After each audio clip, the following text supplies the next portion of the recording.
जैसे कि last episode में हमने देखा कि हाओशैन ये हुआ से बुरी तरह मार खा गया था और अंकल नलन ने भी जब फिर से ये हुआ को मनाने की कोशिश की तो ये हुआ ने गुस्से में अंकल नलन को भी दूर हटा दिया था। अब फिर हाओशैन लाइब्रेरी में जाकर टीचर की वही वाली डिफेंस स्किल देखने लगता है। ये एब्सोल्यूट डिफेंस है और ये स्किल किसी भी बाकी लाइब्रेरी की बुक में नहीं है। इसका यूज करके हम सामने वाले का टाइम स्लो कर सकते हैं। हाओशैन अब इस टेक्निक का यूज करने की कोशिश करता है और ये टेक्निक काम कर जाती है। वहीं दूसरी तरफ हम ये हुआ को देखते हैं जो और भी स्किल्स बनाने की कोशिश कर रहा है, लेकिन तभी उनके पास की ट्रॉमा उनके सामने आ जाती है और उनके सर में दर्द होने लगता है।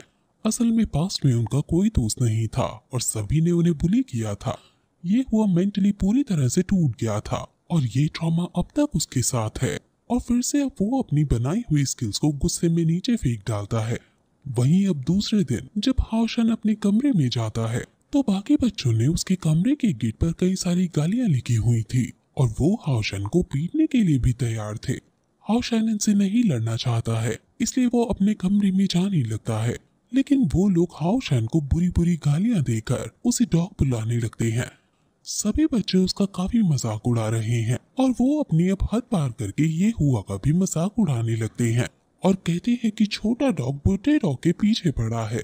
ये सुनकर हाओशैन को गुस्सा आ जाता है और फिर जब एक बच्चा हाओशैन को मारने की कोशिश करता है तो हाओशैन उसका हाथ पकड़ लेता है और उसके हाथ को मोड़ते हुए कहता है कि यहाँ मैं पढ़ने के लिए आया था ताकि मैं डेमन से फाइट कर सकूं और तुम लोग हो कि बार बार मेरे बीच में आ रहे हो।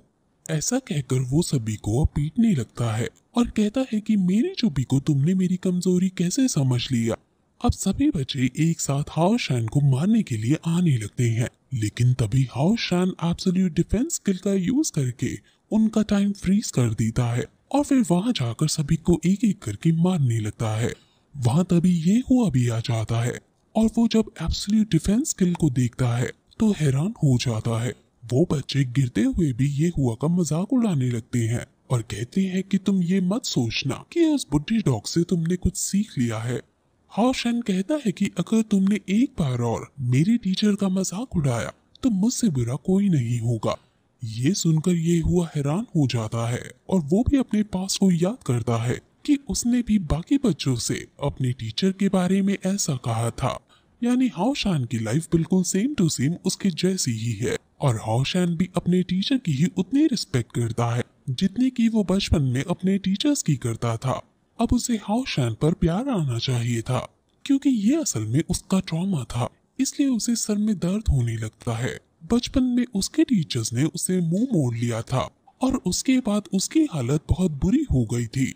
उसे हाओशैन के अंदर अपना पास्ट सेल्फ दिखने लगता है और उसे ऐसा लगने लगता है मानो हाओशैन ये सब जानबूझकर उसको चिढ़ाने के लिए कर रहा हो और वो तुरंत हाओशैन के पास जाकर उसे डांटने लगता है और अपने ऑरा को फैलाकर गुस्से में कहता है कि तुम अपने आप को क्या समझते हो? क्या तुम्हें ये लगता है कि तुम इन वर्ड्स का यूज करके मेरी मदद कर पाओगे? क्या तुम्हें ये लगता है कि अब मैं तुम्हें ट्रेनिंग देने लगूंगा? तुम सपने देखते रहो।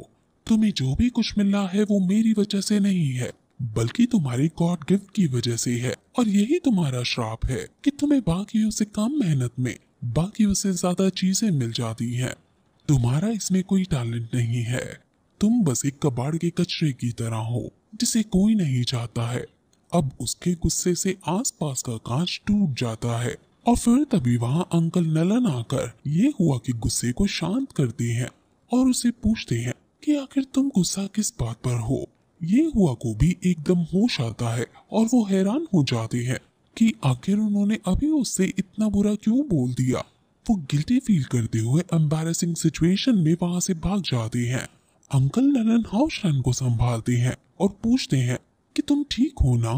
अंकल नलन हाओशैन को समझाते हैं कि ये हुआ का पास्ट बहुत बुरा बीता है जिस वजह से वो ये सब हरकतें कर जाते हैं। वो तुम्हारे टीचर बनने के लिए फिट नहीं है।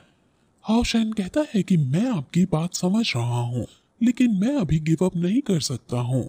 अंकल नलन को फिर एक आइडिया आता है और वो सीधे ये हुआ के पास जाते हैं और कहते हैं कि इस बच्चे को तुमने बेवजह ही बहुत ज्यादा डांट दिया है। अब तुम्हें इसकी भरपाई करनी होगी। एक काम करो, तुम इसे माउंटेन बीच पर लेकर जाओ और वहाँ अगर ये डेमन बीच प्राप्त कर लेता है तो तुम इसे अपना डिसाइबल बना लोगे। ये हुआ कहता है कि अभी इसकी उम्र ही क्या है, इतनी छोटी उम्र में ये डेमन बीच प्राप्त कर ही नहीं सकता है। अंकल नलन कहता है कि इससे तुम्हें कोई मतलब नहीं है, अगर ये डेमन बीच प्राप्त नहीं कर पाता है तो मैं तुम्हें फिर कभी तंग नहीं करूंगा। और आइडिया सक्सेसफुल हो जाता है, जिसके बाद हम हाउशैन को ये हुआ के साथ ये हुआ के बीच पर बैठे हुए देखते हैं और वो दोनों बीच माउंटेन के अंदर जा रहे थे। हाउशैन ऐसे बीच को देखकर काफी खुश था क्योंकि वो बहुत ज्यादा ऊंचा उड़ रहे हैं। ये हुआ हाउशैन से कहता है कि मैंने तुम पर गुस्सा करके बहुत गलत किया, लेकिन अभी तुम बहुत छोटे हो, तुम डेमन बीच हासिल नहीं कर पाओगे। एक नाइट को केवल अपनी जिंदगी में एक ही बार माउंटेन पर जाने का मौका मिलता है और तुमने इतनी छोटी उम्र में वहां जाकर अपने चांस को गंवाना नहीं चाहिए।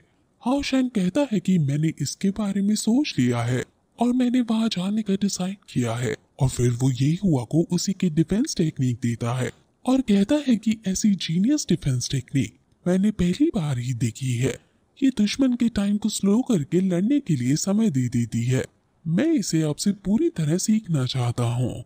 अब ये हुआ ने सिर्फ थियोरी में लिखा था और इसका रिजल्ट क्या होता है ये हुआ को भी नहीं पता है, लेकिन इसको हाउशैन ने थोड़ा सा इस्तेमाल कर लिया है। इसलिए वो हाउशैन से पूछता है कि आखिर ये कैसे इस्तेमाल होता है और इसमें क्या फील होता है।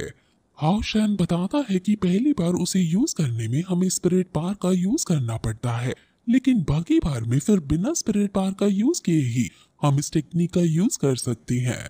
अब वो दोनों फिर होली नाइट माउंटेन में पहुंच जाते हैं और वहां एंट्रेंस पर बहुत बड़ा गेट बना हुआ था। हाउशैन गेट के पास जाने लगता है और तभी वहां एक रोशनी आती है जो हाउशैन को अपने अंदर खींच लेती है और फिर यही एपिसोड खत्म हो जाता है।